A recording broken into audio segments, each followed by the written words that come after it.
17 elements कौन से होते हैं? फ्लोरीन, क्लोरीन, ब्रोमीन, आयोडीन और एस्टेटाइन। ठीक है। जनरल प्रॉपर्टीज़, ये जो हेलोजेंस होते हैं ये सॉल्ट प्रोड्यूसर्स होते हैं। एस्टेटाइन जो है एक रेडियो एक्टिव एलिमेंट है जो सिर्फ ट्रेसेस में मिलता है। ठीक है। ये हाईली रिएक्टिव नॉन मेटल्स हैं। जो हेलोजन है वो डाई एटमिक फॉर्म में, यानी कि जैसे कि F2Cl2 Br2 एक्सेट्रा इन सब में एग्जिस्ट करते हैं। ठीक है। फिजिकल प्रॉपर्टीज़, इनकी इलेक्ट्रॉनिक कॉन्फ़िगरेशन देख लेते हैं। जो इनकी इलेक्ट्रॉनिक कॉन्फ़िगरेशन होती है वो जनरली होती है NH2 NP5 की, N की होती है 2 से लेके 6 की वैल्यू। ठीक है। ये जो है इलेक्ट्रॉन, इनमें बस एक इलेक्ट्रॉन चाहिए ताकि ये भी स्टेबिलिटी अटेन कर सके, यानी कि NH2 NP5 है ना ये, तो ये NP6 बनते ही ये स्टेबिलिटी अटेन कर लेगा। यही ऐसे यहाँ पे 3NP6 बनती, ऐसे सबको एक एक इलेक्ट्रॉन की ज़रूरत है स्टेबल बनने के लिए, नोबल गैस कॉन्फ़िगरेशन पाने के लिए। अब इनकी दूसरी फिजिकल प्रॉपर्टी है एटॉमिक एंड आयनिक रेडियस। तो जैसे जैसे हम नीचे जाते हैं इनकी रेडियस जो है वो इंक्रीज़ करती है। इनकी रेडियस इंक्रीज़ करती है क्योंकि इनकी नंबर ऑफ़ शेल्स बढ़ती जाती हैं। ठीक है। हर एक पीरियड में हेलोजन जो है possess minimum radius due to maximum nuclear charge. हर पीरियड में मिनिमम रेडियस होती है due to maximum nuclear charge. जैसे जैसे नीचे बढ़ता है तो न्यूक्लियर चार्ज भी बढ़ता जाता है, तो इसलिए वो थोड़ी शट भी होती जाती है, थोड़ी कम भी होती जाती है। ठीक है। Ionisation enthalpy, they doesn't possess a tendency to lose electrons, therefore they are having quite high value of ionization enthalpy। ionization enthalpy होती है मतलब कि इलेक्ट्रॉन्स को खींचने की शक्ति, ज़्यादा होती है क्योंकि इन्हें बस एक इलेक्ट्रॉन चाहिए होता है, तो ये हाईली नेगेटिव होते हैं। Top to bottom their ionisation enthalpy decreases due to increase in the sides. अब जैसे जैसे नीचे जाते हैं तो इनकी आयनाइजेशन एंथैल्पी बढ़ती नहीं है, कम होती है सर। क्योंकि कम इसलिए होती है क्योंकि जैसे इनका साइज़ बढ़ गया तो न्यूक्लियस से जो आउटर मोस्ट इलेक्ट्रॉन है उसका डिस्टेंस बढ़ गया। तो जब आउटर मोस्ट इलेक्ट्रॉन का डिस्टेंस बढ़ गया तो वो जो लास्ट इलेक्ट्रॉन है उस पर इतना फोर्स नहीं लगा पाता जितना ये फर्स्ट शेल में लगा पा रहा है। ठीक है। Electronegativity, on the basis of Pauling scale values halogen are having quite high electronegativity। halogen Pauling scale एक वो स्केल है जो इलेक्ट्रोनेगेटिविटी को मैग्नीट्यूड में एक्सप्रेस करता है कि किसकी इलेक्ट्रोनेगेटिविटी सबसे ज़्यादा है। ठीक है। इस हिसाब से फ्लोरीन की सबसे ज़्यादा है 4.0। Top to bottom their electronegativity decreases due to increase in their size. वही जैसे अभी मैंने बताया क्योंकि आउटर मोस्ट शेल में जो इलेक्ट्रॉन है वो न्यूक्लियस से ज़्यादा दूर हो जाता है, तो इसलिए ज़्यादा फोर्स नहीं लगा पाता, इसलिए वो ज़्यादा खींच भी नहीं पाता, इलेक्ट्रोनेगेटिविटी कम होने लग जाती है। अब अगली प्रॉपर्टी है electron gain enthalpy. Hydrogens possess maximum negative electron gain enthalpy as they are only one electron sure to attain noble gas configuration। Top to bottom their electron gain enthalpy becomes less negative because of increase in their size। attraction field by incoming electron from nucleus decreases। ठीक है। इसका मतलब ये है कि जो hydrogen है वो हेलोजन से possess maximum electron gain enthalpy, यानी सबसे ज़्यादा खींचने की कोशिश करते हैं क्योंकि ये सिर्फ एक इलेक्ट्रॉन शॉर्ट है अटेन करने के लिए नोबल गैस कॉन्फ़िगरेशन। जैसे कि अभी मैंने पीछे बताया NH2 NP5 इनकी कॉन्फ़िगरेशन होती है। तो टॉप टू बॉटम जैसे जैसे नीचे ऊपर से नीचे आते जाते हैं इनकी gain enthalpy become less negative because of in their increase in size of, वही कि इनकी आउटर मोस्ट शेल पे अट्रैक्शन कम लगती है न्यूक्लियस की इलेक्ट्रॉन्स पर। ठीक है। एक्सेप्शन है ये फ्लोरीन 2.7 इसकी है configuration 1s2 and 2s2 2p5, और ये क्लोरीन है 2.87 1s2 2s2 2p6 3s2 3p5। ठीक है।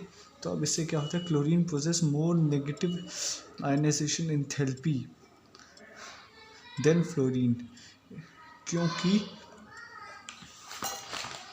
Electron gain enthalpy than chlorine, क्योंकि जो क्लोरीन है इसके पास ये जो 3D ये है, ये 3p है 3p के पास ज़्यादा स्पेस है 2p से।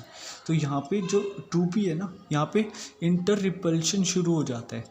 और जबकि 3p में ऐसा कुछ नहीं होता क्योंकि ये थोड़ा बड़ा स्पेस है और ये यहाँ पे छोटा स्पेस है। जैसे ये यहाँ पे रीजन में लिखा हुआ है, इन case of fluorine the incoming electron is in compact, यानी कि 2p में आ रही है, यानी कि छोटा 2p यानी छोटा सबशेल है। Where is in case of fluorine the incoming electron is in large 3p subshell, large 3p subshell में, तो इसलिए ये इंटर रिपल्शन फील नहीं करता। The inter electronic repulsion is more in fluorine and net attraction field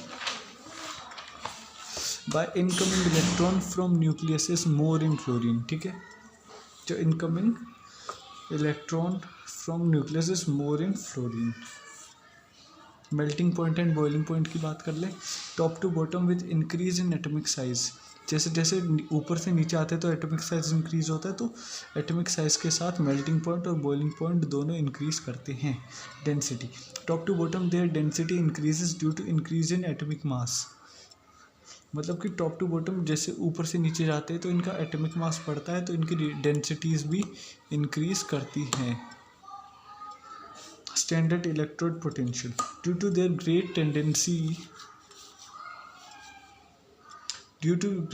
great tendency to gain electron, halogens are having quite high value of electron gain enthalpy।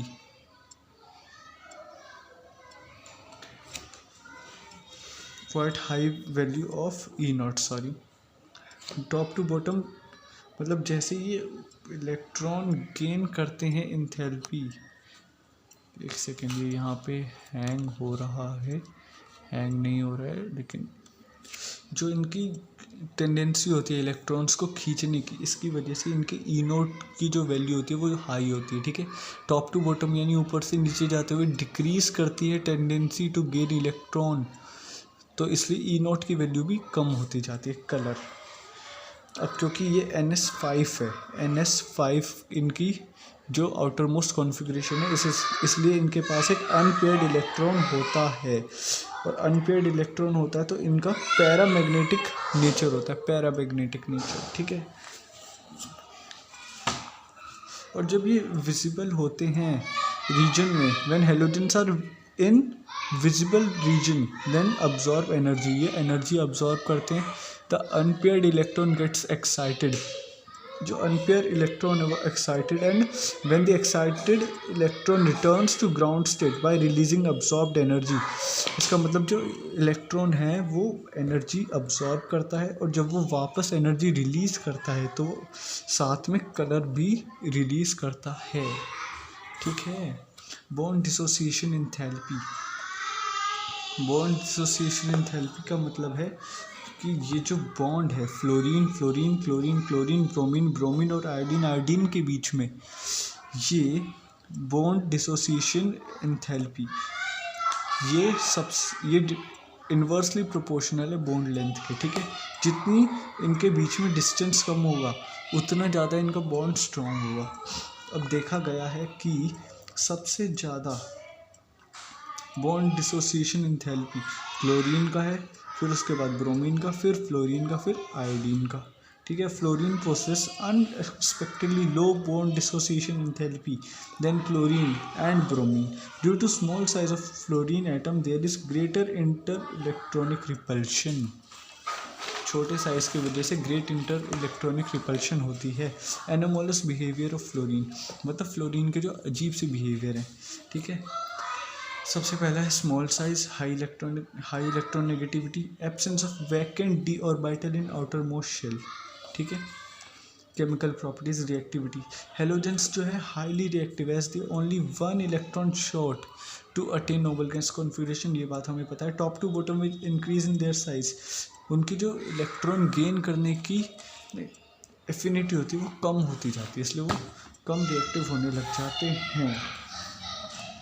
Fluorine exhibit oxidation state. Fluorine exhibit only one oxidation state, that is -1, whereas other halogens exhibit variable oxidation states, that is -1, +1, +3, +5, +7। Explanation, outer shell configuration क्या होती है?